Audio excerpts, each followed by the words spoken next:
So guys, kaya pala wala si Crystal pagdating ko ay namili po pala siya. Yan ang hilig ni Crystal guys. Pink or violet. Tama. Ayun ang laptop ni Madam Madam Ethel. Ano sasabihin mo si Madam Ethel? Thank you po sa laptop. Ayan. Ginagamit mo ba? Very good. Tingnan mo, kung bag lang, hindi kakasya. Tingin. Sakto-sakto yan pag sa Hong Kong, no? Sige. Nag-aayos po kasi mamaya. Uuwi po siya. At may pasok na po bukas. Sadali lang, baka may assignment, Crystal, ha? Dine-check mo yung assignment. So, guys, sabi ko, kung may assignment po sa school. Sabi ko, guys, kukuha po siya ng tutor. Ayaw niya magpa-tutor. So, guys, nakakatuwa naman kay Crystal. Marunong na rin po siyang mamili sa kanyang sarili. Sinturon. Yan, si Teron. Sobrang liit ng pantalon. Ayun. O, diba, guys? Ayun. May pink, Pwede niya bang isuot yun sa school? Yung sandals? Oo, pwede yan. Hindi, pang lakad ko. Panlakad daw niya. Sapatos mo. Hello po. Anong dinuluto mo? Explain mo naman anong dinuluto mo. Paano to? Itlog ng... Pakita mo sa kanila. Yan. Sabi nila masustansya daw yan. Anong tawag dyan? Ano pa to? Kwek-kwek? Leon. Ay, deold. Ipakita mo nga, ipakita natin sa kanila. Ayun, Ayan. Very good. Tapos, hindi lang po yan. Siyempre, meron tayong talong, ampalaya, at saka talbos kamote na laga. At syempre, yun ang itlog, guys. Ay, eto na pala, may luto na. Sarap niyan. Tapos, yung sisig, guys, eto yung sisig. Lutong bahay po yan, guys. May nabasa po ako galing lagi sa restaurant yung, hindi po, lutong bahay po yan. So, binibit-bit na lang po. Luto po ni Tek Janet sa bahay po, guys. So, meron din po tayong adobong isda. So, sabay-sabay tayong kakain mamaya. Tayo sa Hong Kong Disneyland.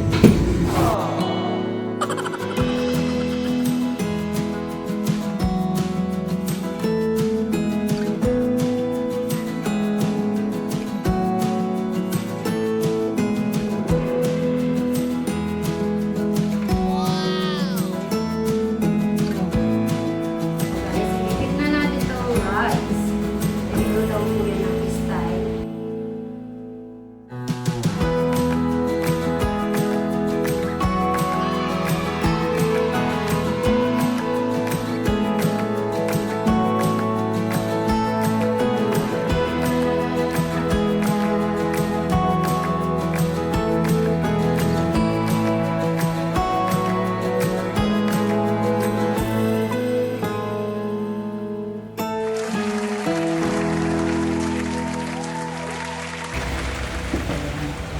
So, may absent po ng isa sa amin kasi nag-grocery. Budot pa ito, so magpakain tayo. Bahala na kayo kumuha, ha? Okay, kain po, guys. Ay, gusto ko. Ayun pala. Kutsara? Ayun sila. Ito? Hindi, yung sisig. Kayo? Sige. Ano pala? Kaya lang sa'yo.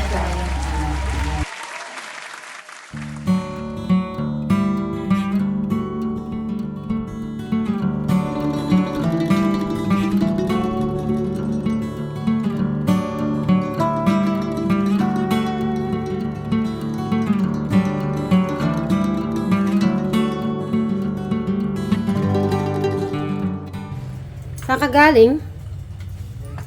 Nagpagupit ka ulit? Hindi. Ano pinamili mo? Mga ulam? Prutas. Ba't lagi tayo may dala akong prutas, may dala kang prutas. Lagi tayo magkasabay. Katatapos lang namin kumain, nagbudol fight kami. So, di pa naman dito ka na. Ayun, katatapos lang namin. Hindi mo kami naabutan. Kumain ka na muna. Ay. Sige, kumain ka na.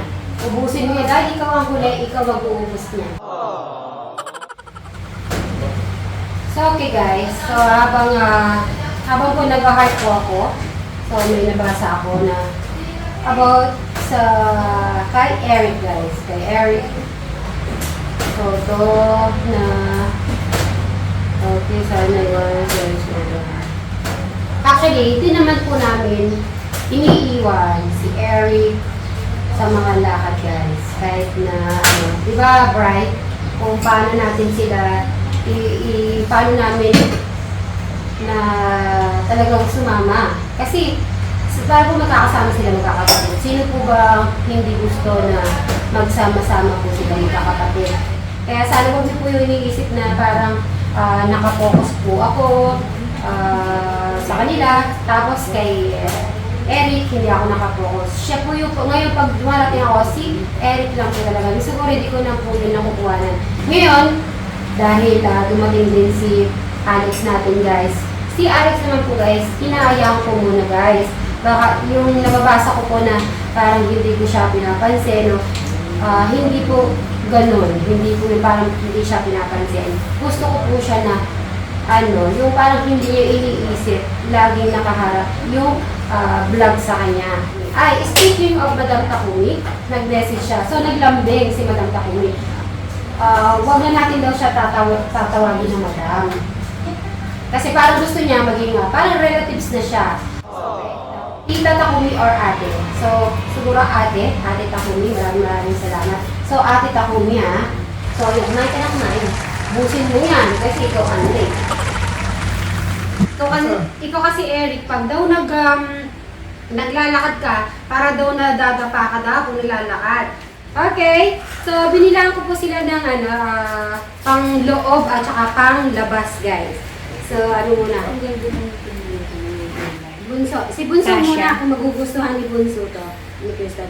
Crystal, wala akong makita mo pink. Tinitin ako ang kasya sa kanyang chinelas. Pwede. Crystal, check mo nga kung kasha. Wow. Maganda? Nagustuhan mo nga. Sige. Ganda.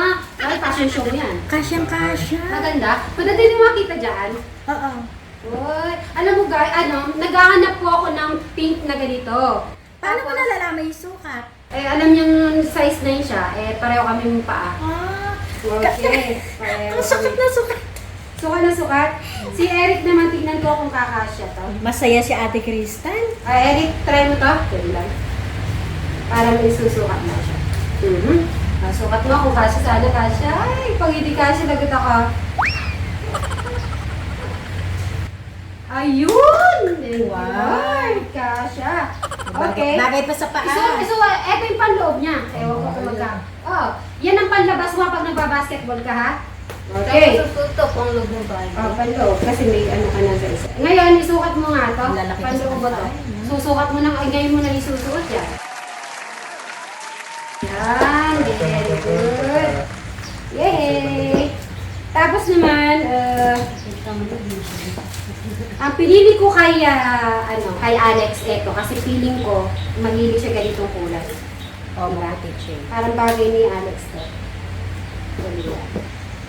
Alex, try mo nga to kung kasya sa'yo. Iyan mo, Alex. Try mo kung kasya. Kung magano, isukat mo muna kung kakasya. Ayun, sakto! Siyempre, dahil ang kulay niya ay, ito naman ang pinili ko sa kanyang kulay. Pambahay to Alex Oo, panlabas yun lang, Alex Sigurado kasya din yan. Pambahay mo yan, pambahay yan. So guys, sakto, tama talaga. Naghahanap po talaga ako ng 44. Talaga kasi, baka pag pinili ko ng 40 kasi ako 40, 41. Ito, pareho kami. Hindi mo kakasya. Brian, ito naman yung sa'yo. 5,000 isa. Ay! Ay! mo daw. Di pag hindi kasya pa, sinisilip niya guys yung resibo guys. Uy, kasya 44 yan. Ito ka pareho. Diba? Naku, pag nakita ko yung mga tsinelas yung malalaki sa labas niyan. Lagot ka sa akin. Anong block? Panlakad. Ito yung panloob. Dahil alam ko may isang block yun. Ito naman ang sukat mo. Isabak sa burak. Huwag mo daw isabak sa burak, sabi ni Krista. Panloob dito, para laging malinis. Si ano naman po guys, ang pinili ko naman kay Jano, ito pong kulay. At least pag dumarating siya, meron siya. Siyempre, hindi mawawala yung pangloob ng bahay ni Jano natin guys. Jano, sa ito itong kulay. Sa'yo ito kay Jano. Isuot mo na yan Eric, yan. Pwede mo na isuot yan. Yung mga ganito naman, panglabas labas. Ito po ang loob ng bahay. Oo, sa loob lang yan. Tapos nakabili ka pa ng sari guys. Pangungkol ko yan. Bagay kay Alex yung yung chinelas niya. Bagay sa kanya? Oo. Kasi maputi kasi yung paa niya. Kasi galit yung binigay sa'yo mo, Kad. Yung gamot. Ito. Anong gamot yun? Hindi ko pala kayo matanggal ng kahit mo dito sa hospital. Ha? Tanggal lang niya sa Kad. So dahil hinuubo ako guys, binigyan ako ng Asiete de Masanilla. Yung lang ng berde. Parang 50% oil.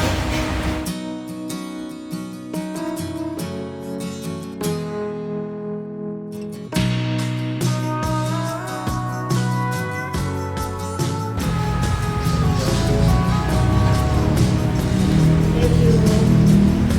Pero sa hospital, galing na. Okay na yung tiyan ko. Okay. O, diba? Mas magandang ganyan tsinelas. Hindi siya masyado malaki. So, guys, naririnig ko dito ay parang ano na. May nag-aani na, guys, oh. So, feeling ko na talaga sa tama nga, next month, mag-aani na rin si Brian.